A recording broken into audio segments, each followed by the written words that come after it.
Okay guys, so thanks for watching again.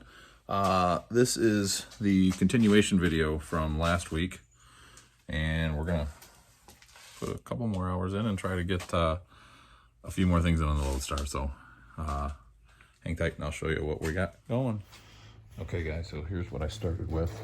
I took and cut out a piece of steel after I measured approximate size, and then I overlaid it over where I want to patch and traced it out. So that's going to be now, if I cut inside those lines, there's my patch for there. And then here, it's cooled down now. Same thing, I made a template there, cut it approximate. I'll probably just weld that, bottom weld that, and then fill giant fingers, fill on top. So regardless, now it's time to make our cuts and prep the steel and get this welded in. Okay, so we got everything cut out and flat wheeled. Got this little guy here, it's gotta get welded too. But anyway, we're prepped, so let's weld it up. Okay, well, as I always say, don't judge my welding, especially body panel welding, but it's solid. It's not going anywhere, ready for mud. So we got that one done. Actually, really basically fill welded this, so that needs very little mud. Got the little guy there, all cleaned up. And then the two license plate holes or whatever they were up there, all done.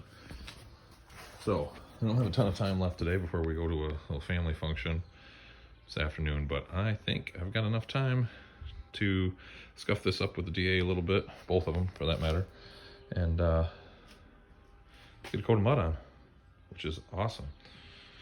So hang tight and we'll see what that brings.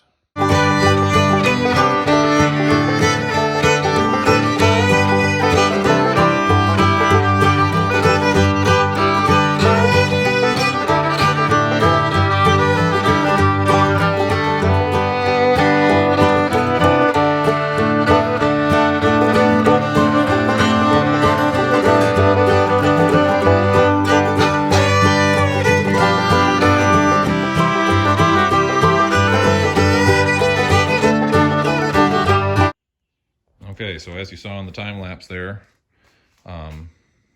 we've got fenders sanded and a coat of body filler on, which is awesome. Again, I know that one's not perfect. I don't think there's any making that perfect. You know, maybe someday I'll buy a replacement fender. Find one that's in good shape out of state or something like that, I think is what it would have to be. But regardless, we're gonna get it real close. Again, it is just an old farm truck, right? Right?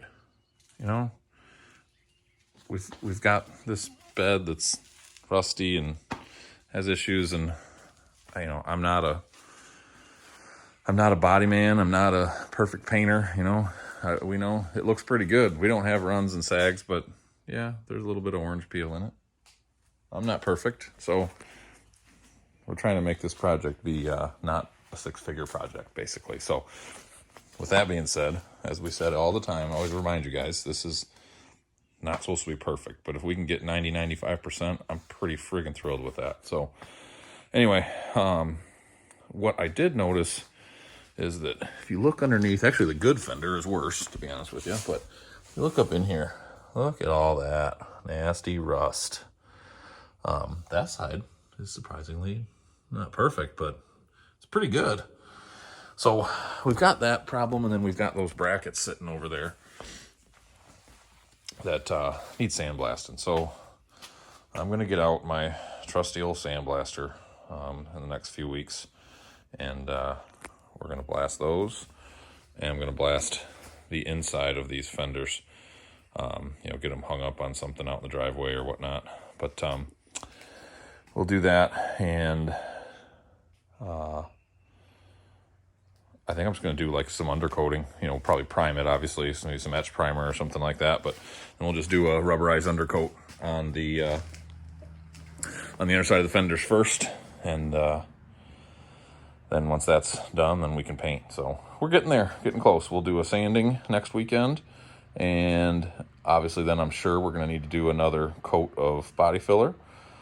But yeah, we're getting close. Then once I'm happy with the level of all the body filler, then we'll start working our way down in grits. So this was 80 grit right here. I'll go to 40 grit to sand the filler.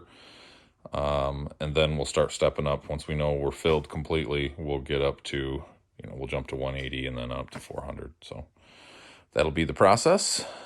Then it's time for coating and paint and all that good stuff. So I did have a request. Someone in the comments asked if you could hear the air horn. So I'm going to fire this thing up. I'll put the phone back on the stand here, fire this thing up, and we'll get a little start and moving video, and then I'll pull the air horns. I'm warning you, you're not going to be blown away. These are not deep tone, but I mean, they sound like air horns, but they're kind of wussy air horns, to be honest with you. Someday maybe I'll replace them. But it's also not a, this isn't a 379 Peterbilt or a W900 either, so maybe the horns fit the size of the truck. So we'll see what you think. You can judge for yourself. So I'll close out the video with that. We'll do a little start and run and air horn, and that'll be about all the time I've got for today. Next weekend, I hope to get a little time in, so maybe I'll give you a little quick update one. The weekend after that is Memorial Day, and I'll be up north with the fifth wheel and the kids and my wife, so you're probably not going to get any updates then, because I'm going to kick back and relax and have plenty of drinks and lots of good times and relax for 4 days. Anyway, thanks for watching, guys, and here comes your start.